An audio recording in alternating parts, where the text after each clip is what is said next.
I have a deep respect for any business that manages to survive for more than a century. But there's something about the slow disappearance of the American diner that feels different. It feels like losing a collective memory.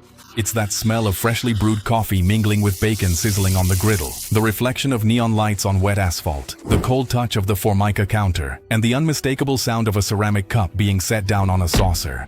It's a place that lives as much in our memory as it does in reality. And the reality is that it's dying out.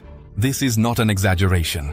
In the last decade alone, just in New Jersey, the state considered the diner capital of the world. It's estimated that more than 150 have closed. Nationwide, of the more than 6,000 that existed at their peak, today barely 2,000 remain, and the number keeps dropping. It's a slow death, one that doesn't make the headlines, but is felt in every small town that loses its gathering place. But this isn't just a story about nostalgia. It's a harsh lesson in marketing, adaptation, and the inability to compete in a world that changed the rules of the game without warning. To understand this slow agony, we need to dismantle the myth of the diner and look at the harsh business reality hidden behind the chrome and vinyl. Let's analyze the story of how a brilliant idea became a cultural icon and then a doomed relic. We will travel from its ingenious birth to the deadly crossroads it faces today and see why its downfall teaches us more about the modern economy than any textbook ever could. It all began in the simplest way possible, almost like a Silicon Valley prototype, but 150 years earlier. In 1872, a man named Walter Scott in Providence, Rhode Island, identified an untapped market niche: newspaper workers who came out hungry in the middle of the night. His solution was not to open a restaurant. That was expensive and risky.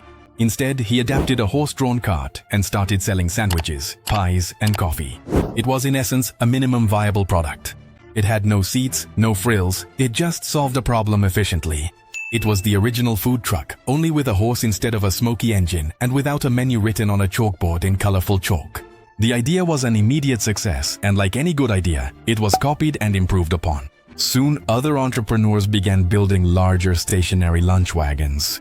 By the 1910s, a manufacturer from New Jersey named Jerry O'Mahony began producing prefabricated diners that could be transported by train or truck anywhere in the country. This was the real revolution. Suddenly you could buy an entire restaurant and have it delivered by mail, ready to operate. The design was functional, long and narrow, with a kitchen on one side and a counter with stools on the other, maximizing the space. From a marketing perspective, this was pure genius. It drastically reduced the barrier to entry for becoming a restaurateur. You didn't need to be an architect or a builder, you just needed a plot of land and the ambition to work 16 hours a day. These prefabricated diners democratized the dream of owning your own business, laying the groundwork for them to become more than just a place to eat. They became a symbol, and that symbol was about to explode on a massive scale.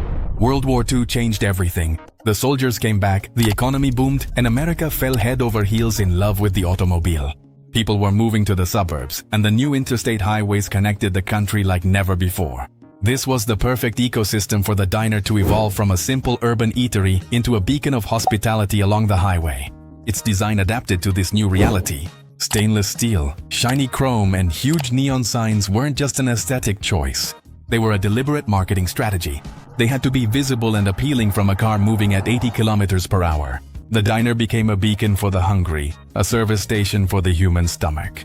Its value proposition was unbeatable: hot, cheap, and plentiful food, available at any hour of the day or night. It was during this time that diner culture became established, thanks to immigration, especially Greek immigration. Many Greek immigrants saw diners as an accessible opportunity to build a life in America. They bought these businesses, worked tirelessly, and turned them into the heart of their communities. It is estimated that at its peak there were more than 6,000 diners across the country, and up to a third of them were manufactured in New Jersey. The menu, which had previously been simple, began to expand to reflect this heritage, adding dishes like moussaka or gyros alongside hamburgers and pancakes. In Spain or Latin America, its functional equivalent might be the roadside bar or the parador, simple places that offer hearty meals to travelers. But the diner was different. It was a statement of optimism, a microcosm of society where a truck driver, a lawyer, and a family could sit side by side. It was as American as baseball or apple pie. But while the diner was enjoying its moment of glory, a new kind of predator, faster and more standardized, was quietly being born. In 1955, Ray Kroc opened his first McDonald's franchise. 10 years later, there were already 700. Burger King, Kentucky Fried Chicken, and other chains followed the same model. Fast food took the principles of the diner, speed and affordability, and pushed them to an industrial extreme. The value proposition of the chains was consistency. A McDonald's hamburger tasted exactly the same in California as it did in New York. For a nation that was increasingly mobile and connected, this predictability was incredibly appealing. The diner, with its local charm and unique menu, suddenly it seemed outdated and, worse yet, unpredictable. The chain's marketing was massive and national, creating recognizable brands that overshadowed the corner Joe's Diner.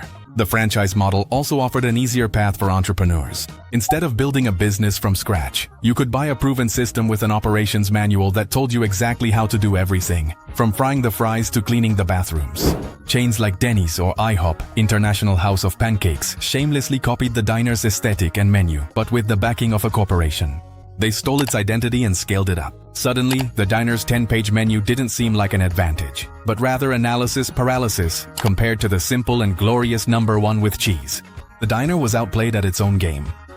Its strength, customization, and character became a weakness in a market that now valued efficiency and uniformity above all else. The diners didn't go down without a fight, but their response to this threat was, ironically, what hastened their downfall.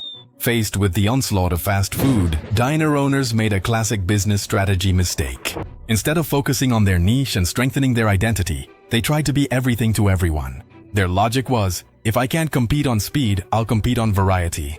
And so, the menus, which were already long, became veritable culinary encyclopedias. Do you want a hamburger? We have it. Do you want lasagna? Also. A plate of Chinese food? A Mexican burrito? Of course, there are diners today, like the famous Tops Diner in New Jersey, that have more than 325 dishes on their menu. From an operational standpoint, this is a real nightmare. It requires an enormous amount of different ingredients, many of which go to waste. It complicates kitchen logistics, slows down service, and makes it almost impossible to maintain consistent quality across all dishes. From a marketing perspective, it was suicide. By trying to appeal to every palate, they diluted their brand to the point of making it unrecognizable. What is a diner if it serves everything? They lost their unique selling proposition, or USP for short. They were no longer the place for authentic American food. They became the place to get a mediocre version of almost anything you could crave. The menu turned into a Tolstoy novel, long, dense, and with too many characters, half of whom were forgettable. This increase in operational complexity drove up costs and reduced profit margins. Meanwhile, the modern consumer began to look for more specialized experiences. The best pizzeria, the best sushi restaurant, the best craft burger joint. The diner got stuck in the middle, being neither the fastest, nor the cheapest, nor the best at anything in particular. It was bloated, slow, and confused. And just then, the outside world decided to deliver the final blow.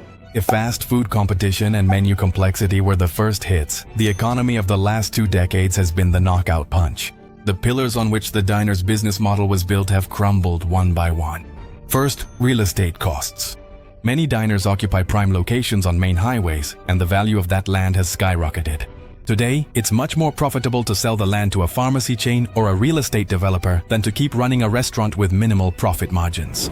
Second, food costs. The volatility in the prices of staple products like eggs, meat, or oil has made it impossible to keep prices low, which was their hallmark. There were times during the pandemic when the price of a dozen eggs went from just over $1 to almost $9 for restaurants. How do you pass that cost onto a $6 breakfast without your customers rebelling? Third, the labor shortage. The diner model depends on a large team of cooks, waiters, and cleaning staff willing to work long hours, often at night and on weekends, for relatively low pay. That workforce no longer exists to the same extent. New generations don't want to inherit a business that requires working 80 hours a week. And finally, the cultural shift. The 24-hour culture has faded away. People no longer go out partying until 4 in the morning and then eat disco fries afterward. Moreover, today's consumers are more concerned about health, vegan options, and locally sourced ingredients, concepts that are difficult to integrate into a business model based on comfort food and processed products. Running a diner today is like trying to win a Formula One race with a Model T Ford. It's charming, nostalgic, and doomed to be overtaken by everyone. So, is this the end of the road? The American diner, born from a simple cart and turned into a cultural icon, seems to be losing its battle against time. It's a story about how the efficiency of fast food stole its speed, how specialization stole its quality, and how the modern economy stole its profitability. Some, like the upscale Tops Diner, survive by reinventing themselves as high-end restaurants with cocktails and steep prices, but in the process, they lose the soul of what a diner used to be. Others, like the tiny Summit Diner, cling to tradition, becoming living museums for tourists and nostalgic locals. But most simply disappear. Perhaps its greatest lesson is that no business, no matter how beloved, is guaranteed survival. The market is a relentless predator that punishes those who fail to adapt. But I wonder, are we losing something more than just a simple restaurant? What about those places that act as the social glue of a community? And what do you think? Is there any way for the classic diner to survive in the 21st century, or is its fate to become a bittersweet memory? Let me know your thoughts in the comments. By the way, if you want to understand why your burger and fries have suddenly gotten so expensive, you have to watch this video about why fast food is in a panic. Trust me, it will make you see the menu in a completely different way.